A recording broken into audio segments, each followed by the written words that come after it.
Om Swastiastu. Perkenalkan, nama saya Igusti Ayu Yuliana Putri, nomor absen 14 dari kelas A3 Denpasar. Pada kesempatan kali ini, saya akan mempresentasikan salah satu permasalahan dalam dunia pendidikan, yaitu kasus guru di penjara karena mencubit seorang murid. Adapun kronologi dari kasus ini, yang dimana Nurmayani Salan, seorang guru biologi di SMP Negeri 1 Bantaeng, ditahan setelah dilaporkan oleh salah satu orang tua murid yang dicubitnya di sekolah. Kejadian tersebut terjadi berawal dari Nurmayani yang awalnya memerintahkan dua orang muridnya untuk melakukan ibadah sholat. Akan tetapi, siswa tersebut tidak menghiraukan perintah dari gurunya dan memilih untuk melanjutkan bermain air. Di saat siswa tersebut sedang asik bermain, dengan tidak sengaja mereka mengotori baju gurunya, yaitu Nurmayani. Selanjutnya, karena Nurmayani merasa jengkel atas perbuatan siswanya, ia kemudian meminta kedua orang siswanya ke ruangan BK. Di ruangan itulah Nurmayani memberi hukuman dan mencubit salah satu siswanya tersebut hingga menangis kesakitan. Setelah pulang sekolah, siswa melaporkan kejadian itu kepada orang tuanya di rumah. Karena orang tua dari siswa tersebut tidak terima atas perlakuan guru terhadap anaknya, akhirnya ia melaporkan kasus ini ke ranah hukum dengan tuduhan telah melakukan penganiayaan terhadap anaknya.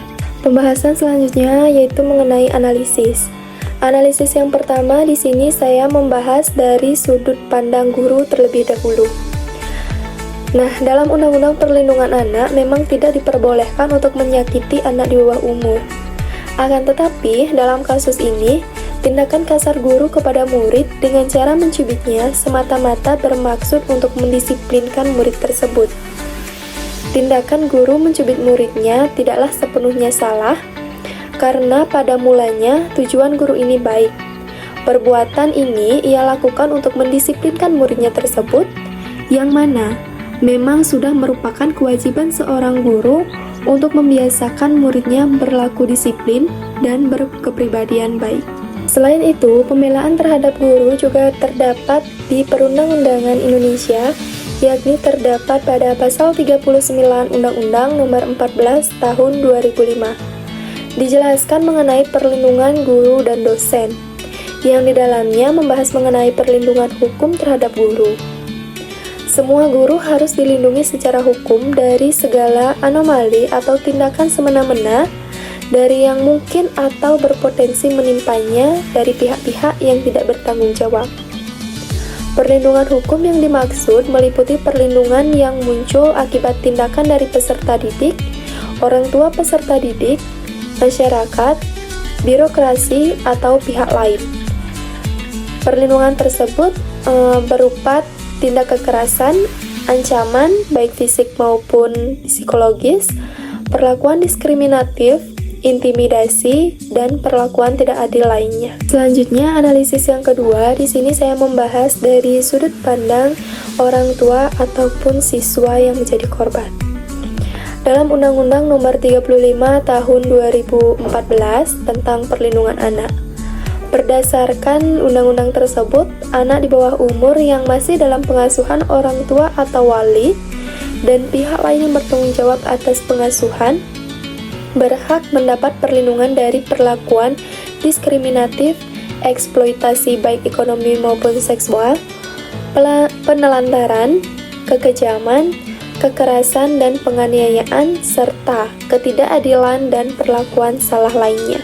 Nah, dalam kasus ini, guru memang terbukti telah melakukan penganiayaan terhadap muridnya dengan cara mencubit hingga lebam, dan memang pantas untuk dipidanakan. Akan tetapi, jika dilihat dari tujuan guru tersebut mencubit muridnya sendiri, ia lakukan semata-mata untuk mendisiplinkan muridnya tersebut. Seharusnya, orang tua murid tidak langsung membawa kasus ini ke ranah hukum, melainkan terlebih dahulu dicari asal-muasal mengapa guru mencubit muridnya sendiri. Pembahasan selanjutnya yaitu mengenai dampak yang ditimbulkan dari kasus ini. Selain sang guru yang dirugikan dalam kasus ini, siswa juga ikut dirugikan dari kasus yang dibawa ke jalur hukum. Selain dari segi psikologis sang anak yang harus berhadapan dengan hukum, proses persidangan dan lain-lain, siswa juga akan dirugikan dari segi sosialnya. Nah, mengapa bisa seperti itu? Siswa bisa saja dijauhi oleh teman-temannya, karena mereka akan merasa takut jika mereka berbuat salah kepada anak tersebut dan kemudian mungkin saja dituntut serupa dengan guru mereka. Selain itu, anak juga akan susah dalam mencari sekolah baru untuk kedepannya.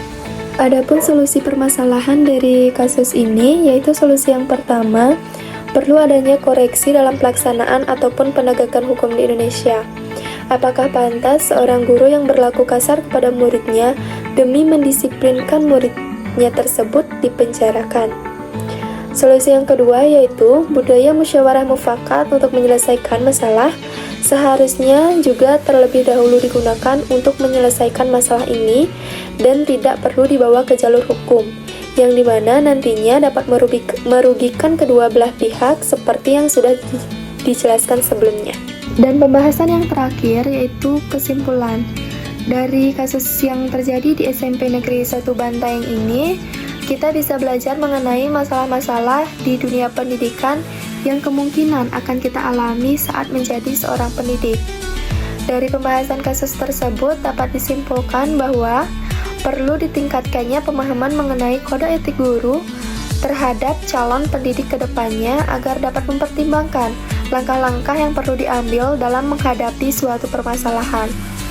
Selain itu, dari kasus ini kita juga bisa belajar pentingnya menjaga komunikasi yang baik antara guru dan orang tua murid agar tidak ada kesalahpahaman dalam proses mendidik siswa.